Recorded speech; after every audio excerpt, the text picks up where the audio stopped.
하나님 아버지의 말씀 같이 읽고 말씀 나누도록 하겠습니다. 말씀은 고린도후서 3장 1절부터 5절까지의 말씀입니다. 고린도후서 3장 1절부터 5절입니다. 288쪽입니다. 고린도후서 3장 1절부터 6절까지의 말씀을 저와 여러분이 한 절씩 교독합니다. 6절까지의 말씀을 한 절씩 교독하도록 하겠습니다.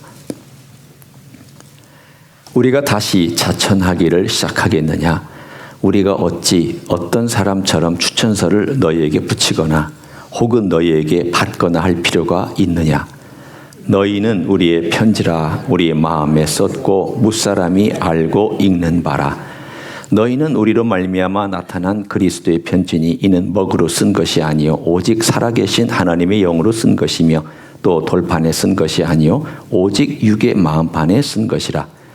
우리가 그리스도로 말미암아 하나님을 향하여 이 같은 확신이 있으니 우리가 무슨 일이든지 우리에게서 난 것 같이 스스로 만족할 것이 아니니 우리의 만족은 오직 하나님으로부터 나느니라. 그가 또한 우리를 새 언약의 일꾼 되기에 만족하게 하셨으니 율법 조문으로 하지 아니하고 오직 영으로 함이니 율법 조문은 죽이는 것이요 영은 살리는 것이니라. 아멘. 성령님은 구약에서 일시적인 방문객이었습니다. 게스트였다는 것이죠. 우리 인간에게 영원히 머물지 아니하고 잠깐 방문했다가 그리고는 다시 또 떠나셨습니다. 그러니까 구약에서의 성령의 역사는 게스트 사역입니다. 게스트, 방문객입니다. 신약은 다릅니다. 신약은 그의 백성 가운데 영원히 사시는 놀라운 변화가 있습니다. 그것도 각자의 개인 여러분 한 분 한 분과 또 제 안에 성령께서 안에 오셔서 자리를 잡으시고 그리고 영원히 사십니다. 자, 이제 문제가 있죠. 내 안에 성령님을 모시고 사는데 그분에게 안방을 드린 사람이 있고 그분에게 사랑방을 드린 사람이 있고 그분에게 머슴방을 드린 사람이 있습니다. 옛날 양반집에 가보면요. 그런 방들이 다 있어요. 제가 안동을 한번 장례식 때문에 안동, 경상북도 안동 지방을 한번 간 적이 있습니다. 그 간 길에 좀 장례가 비교적 일찍 끝나서 우리 그러지 말고 하회마을을 한번 돌아보자. 가본 적이 없으니까 그까지 언제 또 가겠어요. 목회하다가 시간이 안 되잖아요. 그래서 마침 한 오후 4시인가 5시쯤 장례가 다 끝나서 거기 있는 분들하고 가까이 있는 안동의 하회마을이라는 데를 이렇게 한번 돌아보면서 거기 이게 양반집입니다 하면서 이제 거기 안내하는 분이 소개를 해줘서 봤더니 커요. 안방이 있고 대청이 있고 또 사랑채라고 따로 있고 건너편에 그리고 나서 들어오는 입구에 마구간이 있고요. 곡간이 있고 그 옆에 머슴방이 있더라고요. 따로. 그러니까 머슴들이 사는 방이 거기 있었던 거예요. 그 생각이 딱 나는 거예요. 이 말씀을 준비하면서 성령님이 우리 마음에 계시는데 우리 마음에 어떤 방에 모시고 사느냐에 따라서 삶의 질이 달라진다. 삶의 질이 달라진다. 어떤 분은요. 성령님을 머슴방에 갖다 놨어요. 지금 갖다 놨다는 거는 제가 그분의 태도 때문에 그렇게 표현한 겁니다. 성령님을 부려먹으려고 그렇게 한 거죠. 성령님은 부림당하는 분이 아니에요. 하나님이시니까. 혹은 무시하고 또는 없는 투명인간 취급할 수도 있고요. 어떤 분은 손님 취급을 해요. 잘 대접을 하지만 난 건드리지 마세요. 내가 잘 대접해 드릴 테니까 나에게 간섭하지 마십시오. 이 집의 주인은 나예요. 그런 사람도 있고요. 안방을 내어드린 분이 있어요. 성령님이 저의 주인이시고 저희 인생의 모든 것을 관할하시잖아요. 그러니 안방에서 저를 인도해 주십시오. 그런 분이 계세요. 그러니까 어떤 의미로 보면은 성령님은 참 일하고 싶으신데, 우리를 위해서 정말 많은 것들을 베풀고 싶으신데, 어떤 분에게는 그 성령의 사역이 막 활발하게 나타나고, 어떤 사람은 없는 것처럼 나타나지 않고, 어떤 사람은 나타났다 안 나타났다 하는 그런 일들이 사실은 그리스도인 간의 천차만별처럼 나타나 있습니다. 오늘 저는 그 얘기를 하려고 합니다. 오늘 고린도후서에 그런 이야기가 쓰여져 있습니다. 고린도 교회는 사도 바울의 마음을 아주 아프게 한 교회입니다. 사도 바울이 기도를 참 많이 했습니다. 그리고 힘들었습니다. 왜 힘들었냐면 이런 표현이에요. 제가 여러분이 양해하고 들으세요. 네가 뭔데 우리 보고 이리라 저리라 그러느냐. 그런 사람이 누구였냐면 고린도 교회였어요. 고린도 교회를 개척했고요. 고린도에서 사람들을 말씀으로 양육했어요. 그리고는 그 자리를 떠나서 다른 곳에서 또 이제 교회를 개척하고 복음을 전하는데, 이 고린도 교회가 워낙 똑똑한 사람들이 많았습니다. 여러분, 똑똑한 사람들이 많으면 어떤 특징이 있죠? 배가 어디로 갈까요? 산으로 갑니다. 배가 바다에서 선장 하나를 따라서 가야 되는데 배가 산으로 올라가는 거예요. 선장이 하도 많으니까. 이 고린도 교회가 배가 산으로 올라가는 그런 교회였습니다. 그래놓고는 산 정상에 딱 세워놓고는 배를, 거기서 내가 선장이다, 네가 선장이다, 내가 왕이다, 내가 이 모든 것을 주관한다. 다 똑똑한 사람들이 그렇게 많았던 교회였습니다. 잘난 사람도 많았고, 은사 가진 사람도 많았고, 똑똑한 사람도 많았고, 영적 체험한 사람도 많았고, 지도력이 센 사람도 많았고, 온갖 종류의 잘난 사람들이 많았던 교회. 그러니 사도 바울을 볼 때 얼마나 어떤 사람들은 그렇게 생각하겠어요. 에이, 사도 바울은 말이 시원찮어. 사도 바울은 설교가 영 시원찮어. 그래도 계속 시비를 거는 거예요. 그걸로. 여러분, 세상에 지도자가 다 잘하는 지도자가 어디 있어요? 지도자가 이거 잘하면 이걸 못할 수도 있고, 저것도 못하면 또 이걸 잘할 수도 있는 게, 지도자라는 게 인간이니까 단점도 있고 장점도 있는데, 이 고린도 교회는 사도 바울의 단점을 붙들고 늘어지는 그런 교회였던 것이죠. 그러니 사도 바울이 얼마나 힘들었겠습니까? 그런 교회가 사도 바울이 울면서 기도하고 편지를 보내고 사람을 보내서 격려하자 조금씩 변하기 시작했는데, 그 변하기 시작하는 시점에 쓴 편지가 고린도후서예요.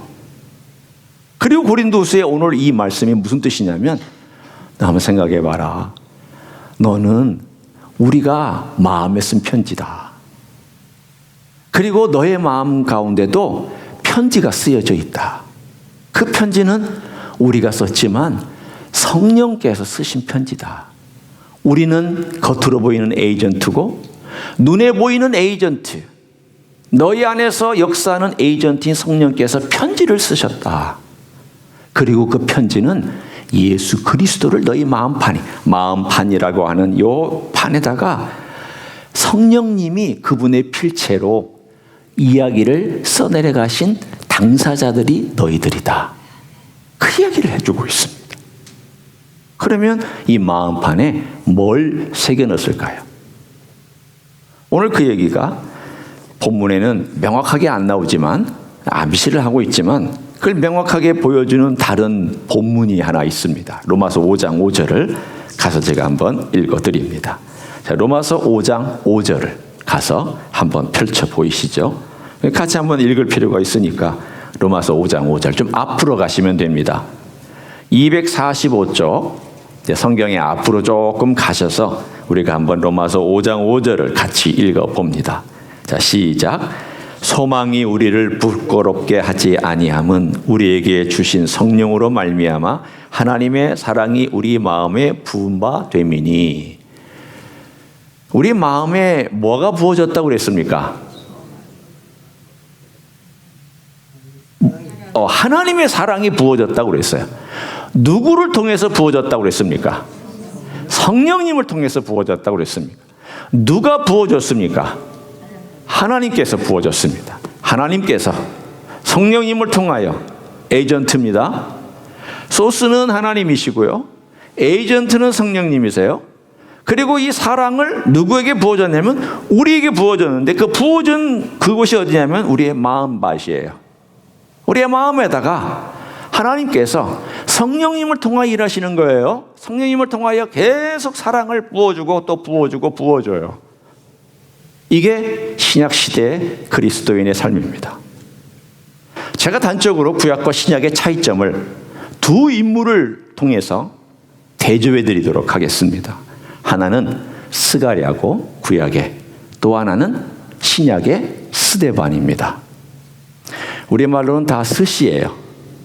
스가랴고 스데반이에요. 영어로는 달라요. 스가라이예요. Z 발음이고요. 스데반은 S 발음이에요. 달라요. 스펠링도 다르고 다르지만 우리말로는 그냥 다 스가랴, 스데반 이렇게 표현되어 있으니까 구약의 대표적인 인물 중에 하나 스가랴와 신약의 대표적인 인물 하나 스데반이 있는데 이 둘이 어떻게 이 성령의 모습을 보여주는지를 명확하게 설명해 주는 예구나 이렇게 생각하시면 돼요. 제가 스가랴를 설명합니다. 이 스가랴는 여호야다의 아들입니다. 역대하 24장에 나오는 이야기예요. 이 여호야다는 누구냐면 대제사장이었습니다. 그런데 그 시대에 아달랴라고 하는 아주 악한 왕비가 있었습니다. 아달랴는 누구냐면 아합과 이세벨의 딸입니다. 그러니까 북왕국의 출신이에요. 아합과 이세벨의 딸 아달랴가 남왕국으로 시집을 왔습니다. 시집을 와가지고 다윗 왕가의 며느리가 된 거예요. 그런데 이 사람이 아주 악한 사람이에요. 아달랴가 아주 악한 여인이었습니다. 아주 성경에 보면 선한 여인도 많이 나오지만 악한 여인도 꽤나 나와요. 이 여인이 욕망과 권력욕 때문에 다윗 왕가의 아들들을 다 죽입니다. 손주까지 다 죽입니다. 왜? 씨를 말려버리려고. 그리고 자기가 왕권을 견고하게 하려고. 그런데 여호야다 대제사장이 다윗의 자손 중에 갓 태어난 아이 하나를 숨겨서 자기 집에다가 놓고 키웁니다. 목숨 걸었죠. 그랬더니 이 아이가 잘 자라서 나이가 몇 살까지 됐냐면 6년이 지나고 7살이 되던 해 이 여호야다가 모든 사람들을 불러다가 이 아달랴에 대한 반역을 일으킵니다. 이 반역은 거룩한 반역이죠. 그래가지고 이 아달랴를 처리하고 다시 다윗 왕가의 마지막 남은 그 하나, 아들 하나 달랑 남아있는 그 아들 하나를 왕위에 올려놓습니다. 그 사람의 이름이 요시야입니다. 그런데 이 사람이 이 여호야다가 살아있는 동안에는 별 문제 없이 쭉 성정을 했습니다. 잘 다스렸어요. 그런데 요시야가 아니고 요아스입니다. 양해하고 들으세요. 자꾸 성경에 보면 비슷한 이름들이 많이 나와가지고 헷갈릴 때가 있어요. 요아스가 이 왕에 올랐는데 이 여호야다가 죽은 다음에 이 사람 마음이 조금 이제 변질되기 시작을 했습니다. 내가 그동안 너무 휘둘렸어. 여호야다, 계속 이래라 저래라 하는 일 이제는 싫어. 내가 내 마음대로 할까요? 왕이 누군데? 내가 왕이잖아. 왕인데 왜 내가 여호야다의 말을 그동안 들었던 거야? 그러면서 마음속에서 반발심이 있어가지고 그의 아들 스가랴인데, 여호야다의 아들이 스가랴인데 대제사장이었습니다. 스가랴가 성령의 충만함으로 당신 잘못된 길을 가고 있다. 하나님의 말씀을 어기고 있다. 당신 우상 숭배 빠져들면 안 된다. 라고 강력하게 지적을 했습니다. 선지자나 대제사장은 때로 잘못된 길을 가는 왕에 대하여 단도직입적으로 말할 책임이 있었습니다. 그랬더니 이 요아스가 네가 아버지냐? 네가 네 아버지도 나에게 하겠지만 나는 이제 네 아버지하고 다르게 너에 대해서는 내가 네 말을 듣지 않겠다 라고 계속 시끄럽게 자기를 지적하자 사람들을 충동해서 돌로 쳐 죽였습니다. 순교했습니다. 그래서 예수님께서 그 말씀하셨잖아요. 이 세대가 스가랴의 흘린 피까지 다 지불할 것이다. 그 스가랴가 이 스가랴입니다. 여호와의 전에서 돌에 맞아 죽었던 스가랴예요. 그 스가랴가 뭐라고 기도했냐면, 하나님, 저를 신원하여 주십시오. 신원하여 주십시오. 이 말을 바꿔 얘기하면 하나님 복수해 주십시오, 그 말입니다. 구약은 거기까지입니다. 그런데 신약에 스데반이 있습니다. 스데반도 똑같이 성령의 충만함으로 유대인들이 하는 거에 대하여서 고발했습니다. 당신들 하는 것 잘못된 거다. 당신들이 예수 그리스도를 죽이지 않았냐? 당신들이 선지자들을 죽이고 똑같이 예수를 죽이지 않았냐? 당신들이 그렇게 살면 안 된다. 그러자 유대인들이 화가 나가지고 돌을 집어서 스데반을 돌로 쳐서 죽였습니다. 그때 스데반이 뭐라고 기도했습니까? 하나님, 저들의 죄를 용서해 주십시오. 저들이 하는 짓을 알지 못해서 그렇습니다. 용서를 구하는 기도를 돌에 맞아 죽으면서 하나님께 드리고 죽었습니다. 이 두 사건이 구약과 신약을 나누는 정확한 사건입니다. 구약은 복수하여 주십시오. 신약은 용서하여 주십시오. 왜 이게 가능했느냐는 거예요. 어떻게 이게 가능했냐는 거예요. 그게 바로 사랑의 영이신 성령께서 내 안에 들어오시면 가능해지는 일이에요. 사랑의 영이신 성령께서 내 안에서 주신 감동이 스데반으로 하여금 저들을 용서해 주십시오. 여러분, 돌 맞으면서 용서하는 거 쉽지 않습니다. 여러분이 공격당하면서 용서하는 거 쉽지 않습니다. 이게 절대 쉬운 일이 아닙니다. 어떻게 가능했느냐? 스데반이 똑똑해서도 아니고 이격적으로 훌륭해서도 아니고 스데반이 잘나서도 아니에요.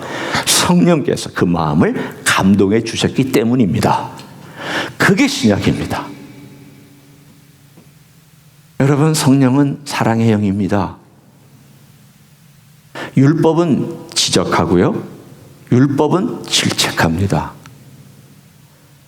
그러나 성령은 우리를 견책도 하시지만 거기에서만 머물지 않아요. 하나님이 얼마나 사랑이 크신지, 용서가 얼마나 넓으신지를 보여주세요. 이와 같아요. 제가 한번 이것을 설명해 드리도록 하겠습니다. 예를 들면 제가 죄를 졌습니다. 죄를 지면 하나님께서 등을 돌리시고, 너 이제 회개하고 나한테 돌아오면 내가 너 등 돌려줄게. 하나님 그러신 하나님이신가요? 회개 잘해? 너 회개 안 하면 내 얼굴 못 볼 거야. 그러니까 너 회개 잘해 하고 나한테 돌아와야 돼. 하나님 그런 하나님이세요? 만일 하나님을 그렇게 알고 있다면 여러분 잘못 알고 계신 거예요. 하나님은요, 우리가 죄를 질 때에도 등을 돌리고 모른 체 하는 분이 아니에요. 회개할 때까지 등 돌리고 회개하면 내가 등 돌려줄게 하는 분이 아니에요. 하나님은 내가 죄를 지을 때에도 계속해서 성령님을 통해서 그분의 사랑으로 돌아와라. 내가 널 기다리고 있다. 돌이켜라. 내가 지금도 너를 바라보고 있다.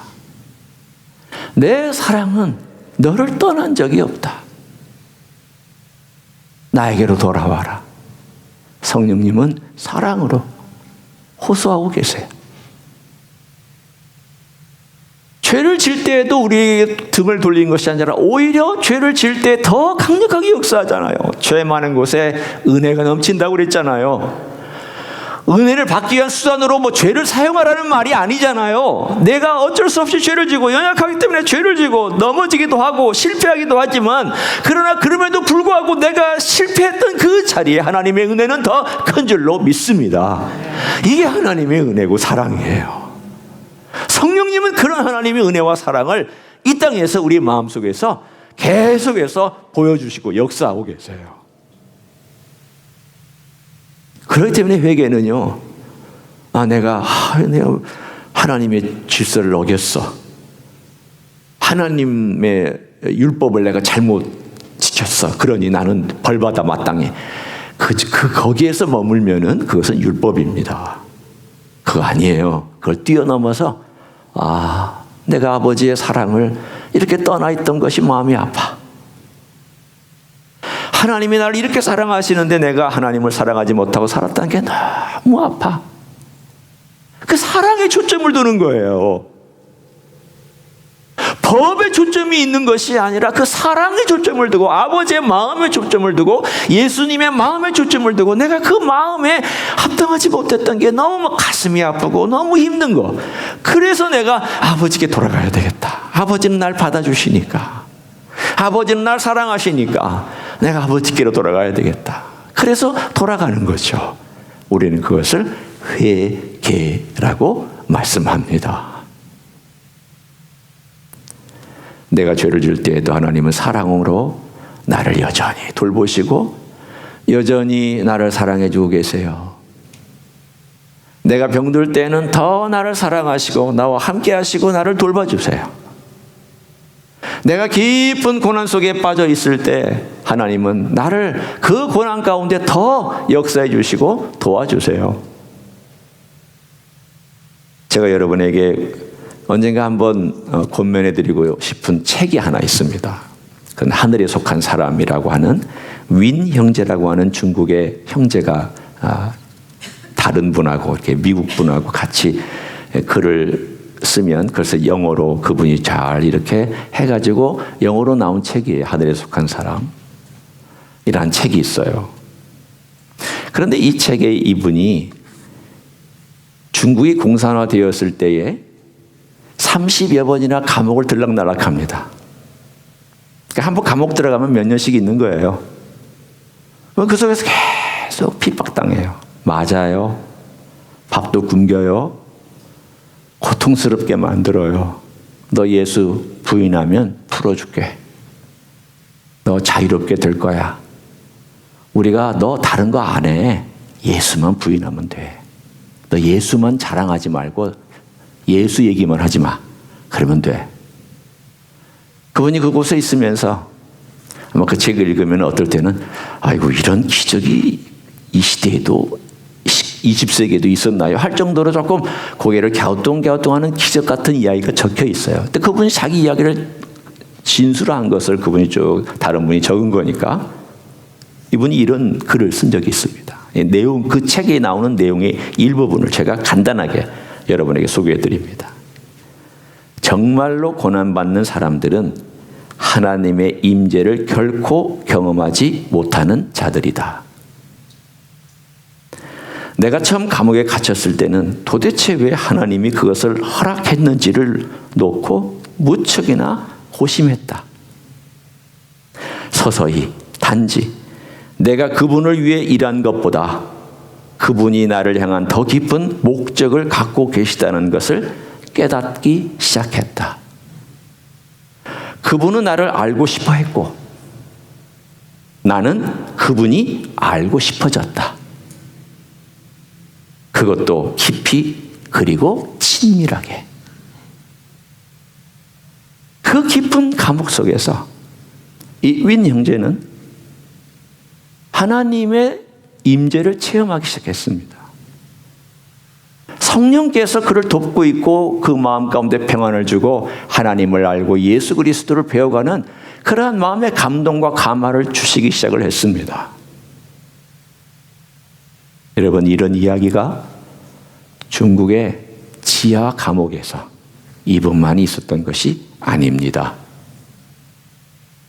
1949년 중국이 공산화 됐을 때 컨서버티브하게 보수적으로 잡아서 50만 명 정도가 그리스도인이었습니다. 50만 명. 그 큰 중국의 넓은 땅덩어리에 50만 명 정도 있었습니다. 어떤 분은 70만 명이라고 하기도 합니다.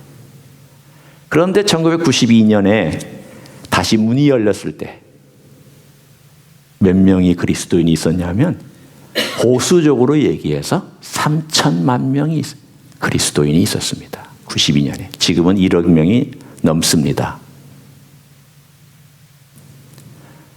어떻게 가능했을까요? 저는 이분의 이야기를 믿습니다. 왠지 아세요?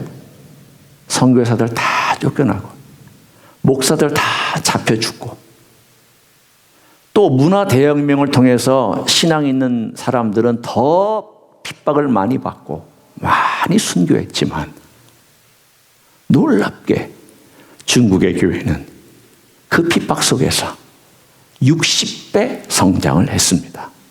50만 명이 3천만 명의 그리스도인으로 자라날 수 있었습니다. 4, 5년 정도의 이 시간인 거죠. 여러분 40여 년의 시간 동안에 60배 그리스도인이 성장했는데 선교사들 들어간 거 없습니다. 목사들 다 잡혀서 감옥에 있거나 왔다 갔다 하면서 어떤 사람은 변절했습니다. 누구 때문에 가능했을까요? 성령님께서 이런 윈 형제 같은 사람을 통하여 역사하셨기 때문입니다.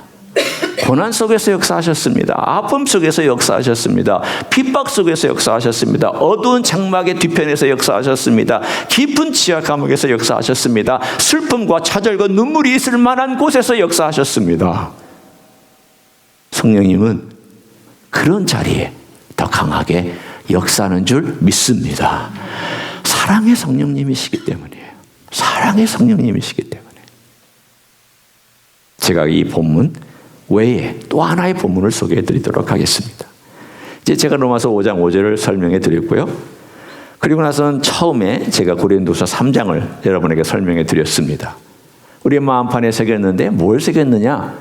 하나님께서 성령님을 통하여 사랑을 새겨주셨다. 그 얘기를 나눴어요. 그리고 그리스도를 새겨주셨다. 자, 그 비슷한 이야기가 요한일서 4장에도 적혀 있습니다. 요한일서 4장 13절을 한번 같이 읽도록 하겠습니다. 요한일서 4장 13절입니다. 신약성경 392쪽입니다. 우리 같이 한번 읽겠습니다. 시작. 그의 성령을 우리에게 주심으로 우리가 그 안에 거하고 그가 우리 안에 거하시는 줄을 아느니라. 여러분 이 구절은요.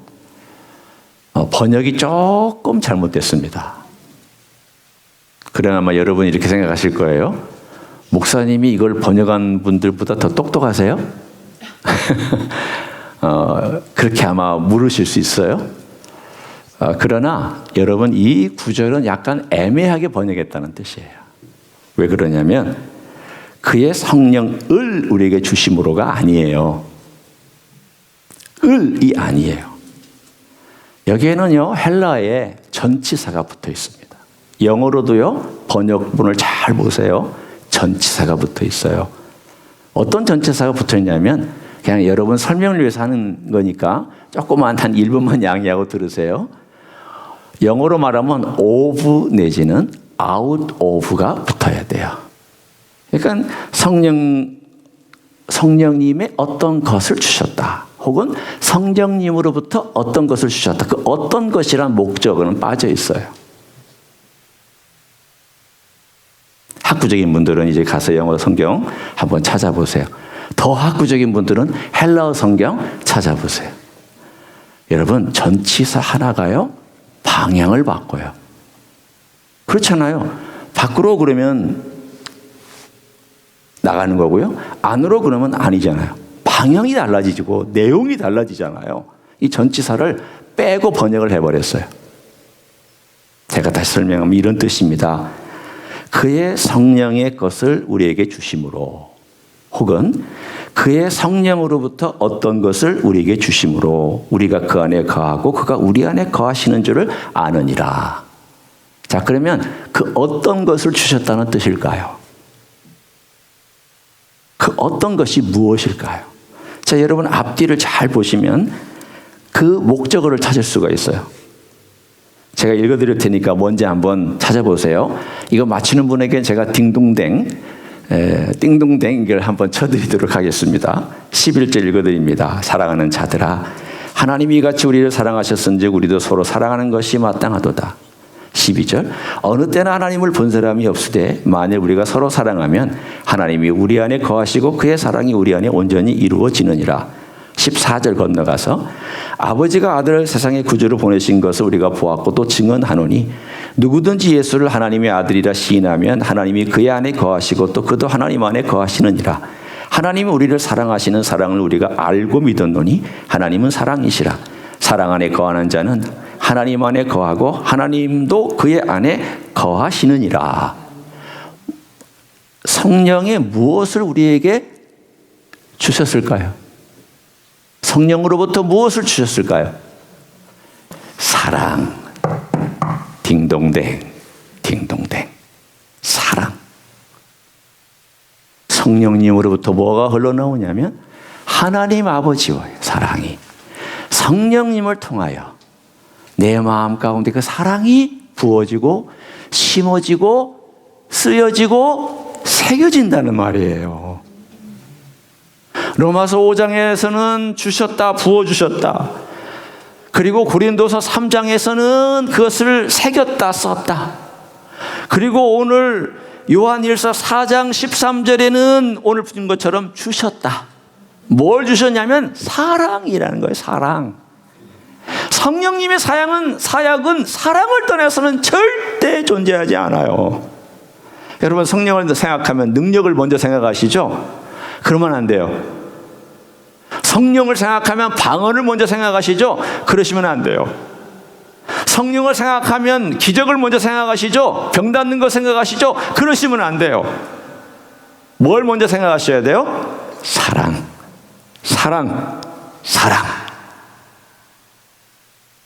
우리 마음 가운데 성령님이 부어주시는 것은요, 성령을 통하여서 하나님 아버지의 사랑과 예수님의 사랑이 계속 성령님을 통하여서 계속 우리에게 부어지고 있어요.